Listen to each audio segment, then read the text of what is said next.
আরে ম্যাডাম, এটা আপনি কি করলেন? আপনি আমার খাবার পানি ঢেলে দিলেন কেন? খাবারে কেন পানি দিলাম বুঝতে পারছিস না? কাজ ফাঁকি দিয়ে খাওয়া যাবে না, এখানে আগে কাজ তারপরে খাওয়া। কিন্তু ম্যাডাম, আমার তো প্রচণ্ড ক্ষুধা লেগেছে, না খেয়ে কীভাবে কাজ করব? সবাই যেভাবে করে তুইও সেভাবে করবি। এখানে যারা কাজ করে তারা সকালে খেয়ে আসে আর রাতে বাড়িতে গিয়ে তারপরে খায়। তুই তো এখানে নতুন না, তুই 7 দিন হলো এখানে কাজে এসেছিস, তাহলে তুই কি এই নিয়মের বিষয়ে জানিস না? জানি ম্যাডাম, কিন্তু আজকে আমার শরীরটা ভালো না, এই জন্য বাড়ি থেকে খেয়ে আসতে পারিনি। চুপ কর, মুখে মুখে কেন কথা বলিস?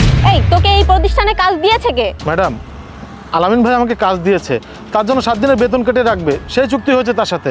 তাছাড়া আমরা কাজ করি তো 2 বেলা খাওয়ার জন্য, এই খাওয়ানে এইভাবে কথা শোনালেন আমাকে।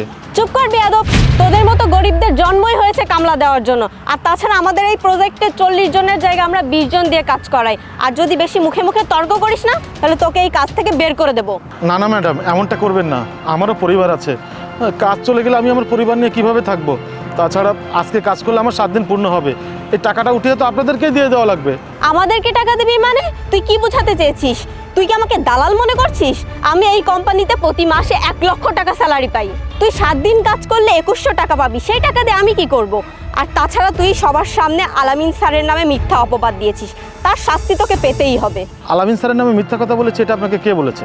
বিশ্বাস করুন ম্যাডাম, এই 7 দিনের বেতন আলামিন স্যারকে দিয়ে দিতে হবে, এই কথায় আমি রাজি হয়েছি বিধায় আজকে এখানে চাকরিটা পেয়েছি। আচ্ছা ম্যাডাম, আমাকে একটা কথা বলুন তো, এই কোম্পানি থেকে প্রতি মাসে আপনাকে 1 লক্ষ টাকা স্যালারি দেওয়া হয়, তাহলে 40 জন শ্রমিকের বদলে আপনি 20 জন দিয়ে কেন কাজ করাচ্ছেন? তোর এত বড় সাহস, তুই আমাকে প্রশ্ন করিস? কোম্পানি কিভাবে প্রফিট করবে সেটা কোম্পানির ব্যাপার, সেই প্রশ্নের উত্তর আমি তোকে কেন দিতে যাব? ঠিক আছে ম্যাডাম, আমি ভুল করেছি, এর জন্য আপনি আমার গায়ে হাত না তুললেও পারতেন। আরে ম্যাডাম, আপনি এখানে দাঁড়িয়ে আছেন, আমি আপনাকে কতবার ফোন করেছি, ফোন তুলছেন না কেন? এই ইডিয়েটটার জন্য খেয়াল করতে পারিনি। কি হয়েছে বলুন? ম্যাডাম, প্রজেক্টে সবাইকে আজকে আমাদের স্যালারি দিতে হবে। আমি বড় স্যারকে ফোন দিচ্ছি, ফোনটা রিসিভ করছে না। তাছাড়া অনেক সময় হয়ে গেল, এরপরে কিভাবে কি করবো আমি কিছু বুঝতে পারছি না। সকালে স্যারের সাথে কথা হয়েছে, আজকে কোম্পানিতে ছোট সাহেব আসবে। স্যার বলেছেন ওনার কাছে টাকা পাঠিয়ে দিবেন। ও আচ্ছা, তাহলে তো কোনো সমস্যা নেই। ছোটো সাহেব আসলে আপনি আমাকে ডাক দিবেন। আর এখানে কি হয়েছে? এই ইডিয়েটটা আপনার নামে বদনাম দিচ্ছে। আপনি নাকি তার সাথে 7 দিনের ডিল করেছেন। ও আচ্ছা, এই কথা। ম্যাডাম, আপনি এটা নিয়ে মোটেও চিন্তা করবেন না, ওর সাথে আমার কথা হয়েছে, আর আপনি সময় মতো পার্সেন্ট পেয়ে যাবেন। আর অফিসে আবার একটু কাজ আছে, আমি আসি। দাঁড়ান, স্যার আমাকে ছোট সাহেবের নাম্বার দিয়েছেন, আমি কল করে দেখি উনি কত দূর এসেছেন। ঠিক আছে ম্যাডাম। এই কামলা, এখানে দাঁড়িয়ে কি শুনছিস? যা গিয়ে কাজ কর। ম্যাডাম, একটু সাইডে চলুন তো, কথা বলি।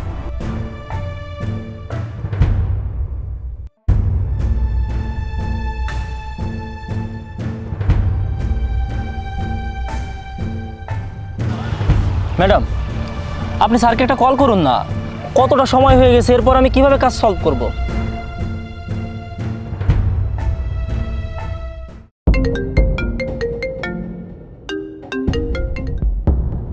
হ্যালো, আসসালামু আলাইকুম স্যার, আমি আলী কনস্ট্রাকশন সাইট থেকে ম্যানেজার মিথিলা বলছিলাম।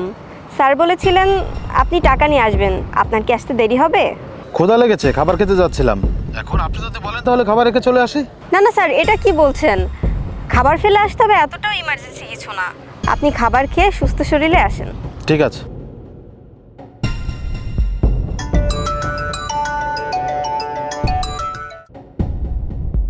আসসালামু আলাইকুম স্যার, ছোট স্যারের সাথে কথা বলছিলাম।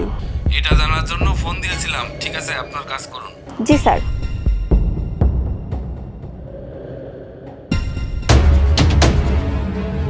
ওই ছোট লোকের বাচ্চা, কার অনুমতি নিয়ে তুই আবার খাবার খেতে বসেছিস?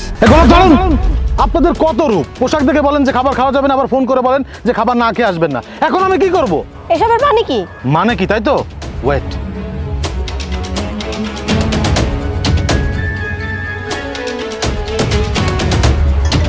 ফোনটা বাচ্চা, রিসিভ করুন।